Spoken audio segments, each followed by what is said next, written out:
The loss of pleasure and the burden of eating may be unbearable for head and neck cancer survivors. Our research set out to look at how progressive cuisine might make food more enjoyable. But then what we discovered was that the issues were more complex than just making new foods. The swallowing, it's had a major effect on swallowing. Such a simple task can become so complicated. The major problem was being fed through the nose, which was horrific. And I lost a third of my body weight. So ever since I've been trying to put it back on. I'm looking forward to this Christmas and in hope that I'll be able to chew a piece of turkey, because I've never had any turkey or a Christmas dinner. This will be the 4th Christmas. It was horrendous. I couldn't even sit still in my chair. I think it hit every single nerve in my body. Obviously we aren't going through it. We're not going through the treatment and the after effects, but still has a massive part in our life, because our lives changed totally. The social side, just everything. You can't just do things on the spur of the moment. Everything has to be planned. It just totally changes your life. Through survivor involvement, we reset the research agenda. While we did find foods that were more enjoyable for participants, the real innovation was in defining the experience of altered eating.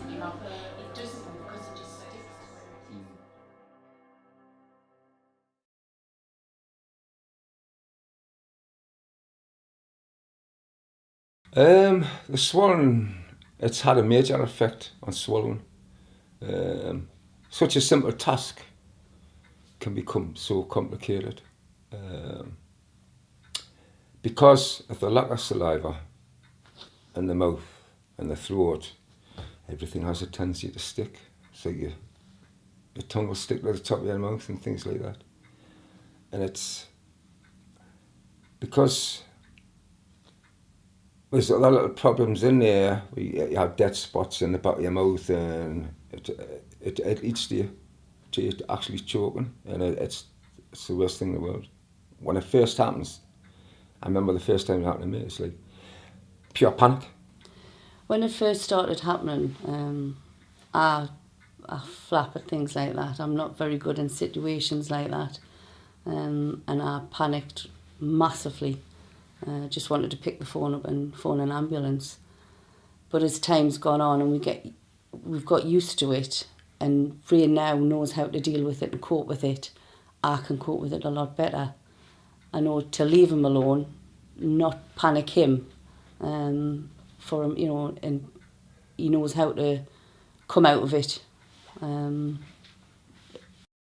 the first occasion that happened after the treatment was, I thought, this is not going to stop. I can't do it. But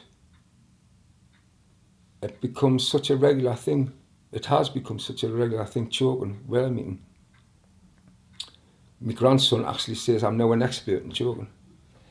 And that's how bad it gets. Yeah, I've learned to cope with it. I can shut my body down to just totally relax, because that's the only way and get me through it, to open back up for us to dislodge and the things that's stuck in there. And it's every time you sit down for a meal, every time I sit down for a meal now, I have to think about, am I going to choke? And I have to think about who's around us. So it's very rare now. In fact, I don't sit down for a meal by myself. I have to have somebody present at all times. And it's just little things. Well, it's not a little thing. It's a thing like that. It sounds trivial, but it's a massive thing in somebody's life. The eating side of it, some of the things I did take in from the original eating was that, yeah, I would lose sense of taste and saliva glands for a few months, and then it would slowly start to return. Then once the treatment started, and that did happen, I thought, well, fair enough, you know, everything will be hunky-dory, I'll be back to normal within a few weeks. I finished my treatment, and I suppose I got myself looking forward to the point where everything would start to come back. And then, as time went on, I thought, it's not happening.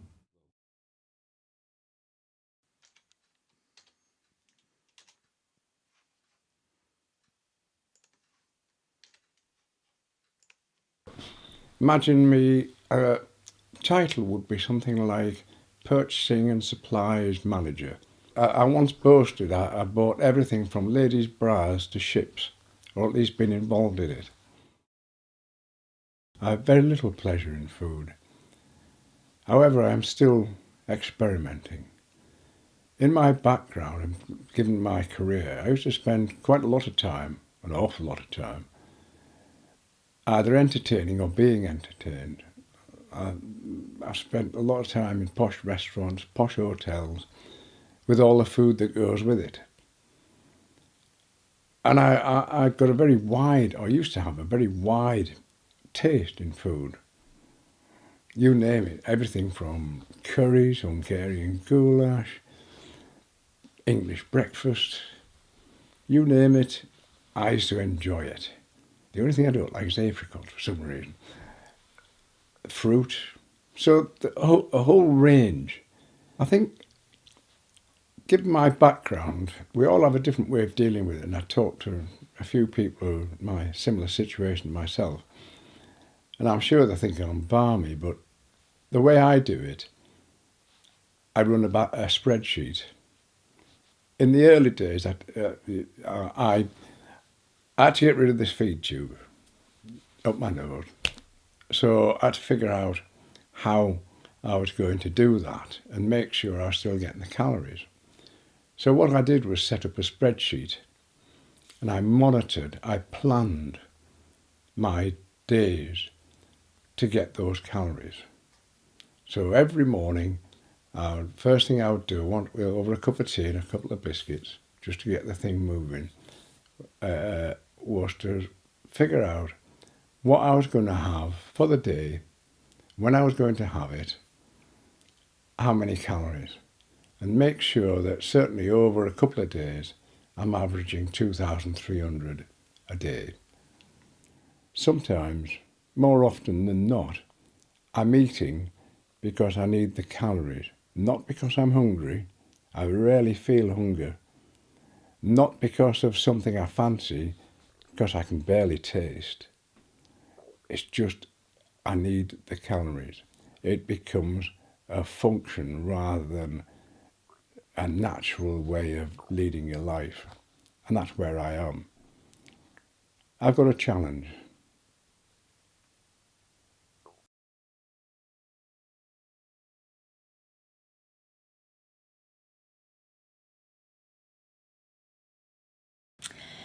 We went for a curry, and it was the first time I'd ever had a proper curry. I'd been to an Indian restaurant. And we ate the menu, as I soon found out with Val that she ate an awful lot, probably more than me. Yes, that our first date was a curry, a lunchtime curry. I absolutely loved it. I loved everything about it. All the different textures of the different foods, the smell of it, the taste of it, just the whole thing was fantastic, and I was just hooked on curries from there on. And we ate the entire menu, I think, in the hour and a half special we had. I think it's just the savouriness of it and the spice smell, and onions. I think I love onions. I love Indian food, and it was nice to find someone on the first date who actually enjoyed the food as much as you did. So it was Val's choice, I believe. Yeah. So delicious, and I really wanted.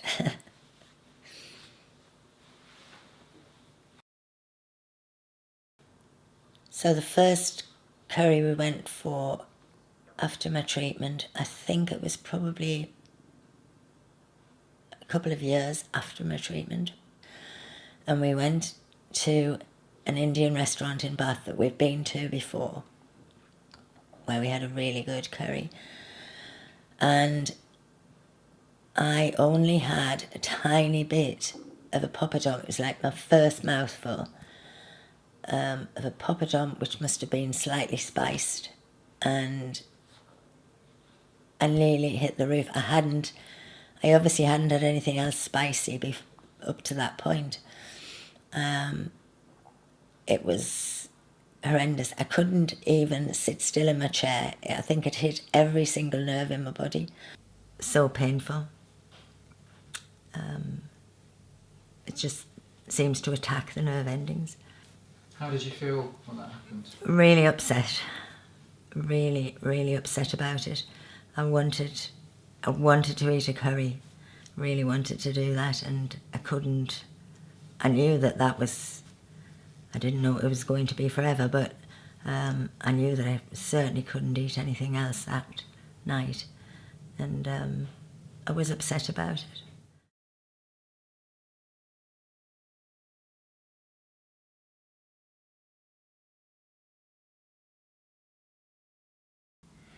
I came to Newcastle in 1970ish.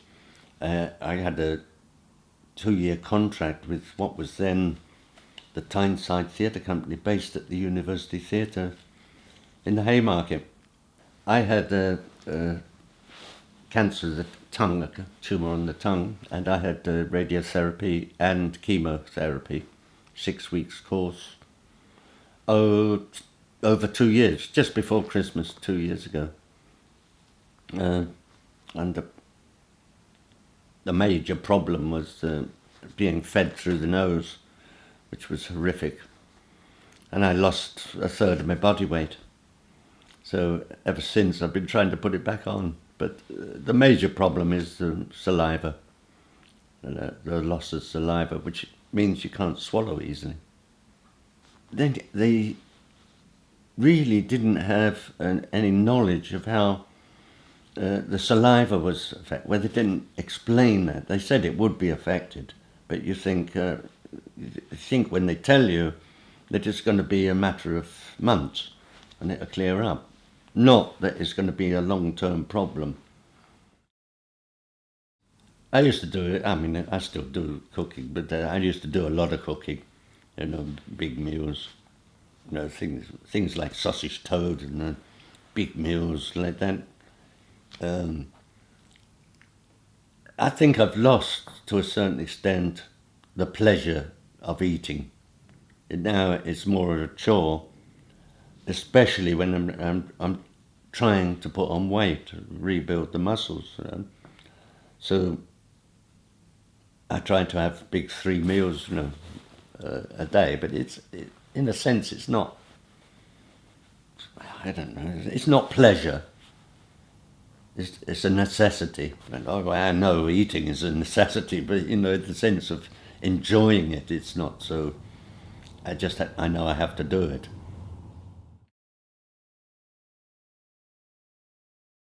I love cooking for my family. I get a lot of pleasure out of them eating the food, even when I can't. It's the time when I get to see all my children together.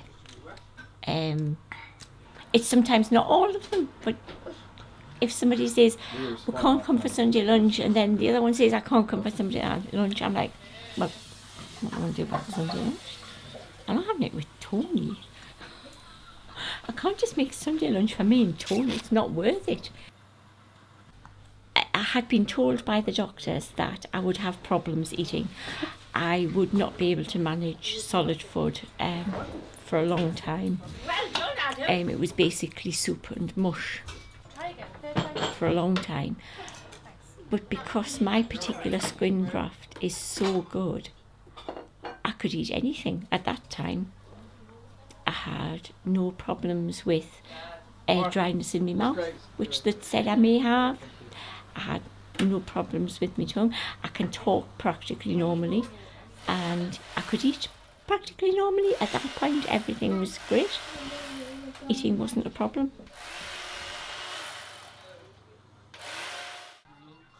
After the second cancer, which was in the jaw, I had 3 lumps on the jaw, and they were removed and the jaw shaved, and then I had to have radiotherapy, and it was the radiotherapy that caused the problems that I have. Right, Grandma's sitting there. I had been in hospital up to the end of October. I still was really not well at all. And everybody was saying, you can't have Christmas dinner, Mum, you can't. Mama. And I said, no, it's fine, I always have Christmas dinner. And I cooked Christmas dinner for everybody, and I sat and watched them eat it because I couldn't eat anything at that point. It was that sense of satisfaction, and it made Christmas for me, to sit there with this big grin on my face while everybody else ate what I'd slaved over. It was just magic, and I still get that pleasure now. You should use the handbells. What gives you that impression?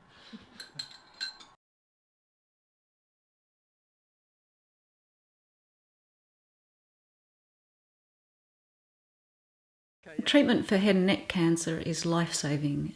Unfortunately for some survivors, the effects of treatment or the disease can lead to long-term difficulties with food and eating. For many of the participants in our study, the loss of pleasure around food became a real burden, such that eating became something that was about mere nutrition. There was no longer any desire to eat. And we tend to take for granted, I think, that food is enjoyable to eat, and we do it 3 or 4 times a day. For head and neck cancer survivors, the day can be really extended by the need to eat enough to stay alive. I think we assumed that we would be able to develop foods that people would enjoy, and in fact there is no one food solution for head and neck cancer survivors. We can't produce a magic bullet.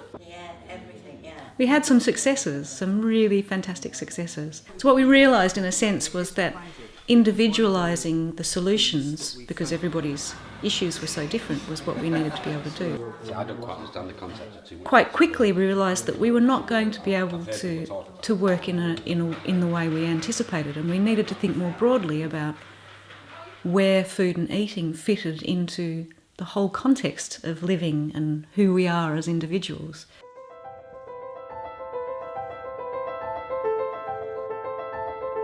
I worked in Manners Social Club at the bottom of Warwick Street. We used to cater for a lot of bank lads who used to work in the bank at Pilgrim Street roundabout. Lots of girls and boys who worked for the telephone exchange. They came in for their lunches. It was all basket meals. I mean, I was there for 10 years, so I must have enjoyed it. But what courses?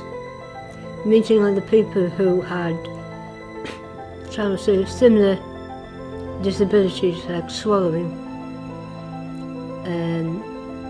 It wasn't so embarrassing to be with them, knowing that they were going through roughly the same as I was. It eventually got me to start going out on an evening. I mean, we only go to a club, and it's not as if I can sit drinking all night. I can't. It's little sips.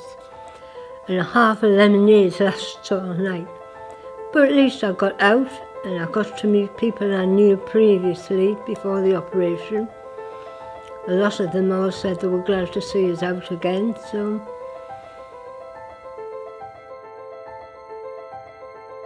It is somehow easier to share experiences of cancer and its effects when the reason for gathering together is food, and thus social and normal, than if drawn together as patients and because of one's cancer.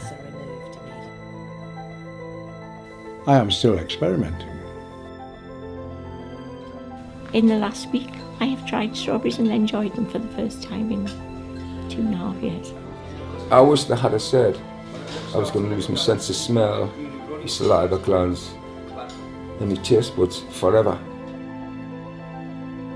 40 years of pantomime film. What's your favourite? Pie and chips. Pie and chips.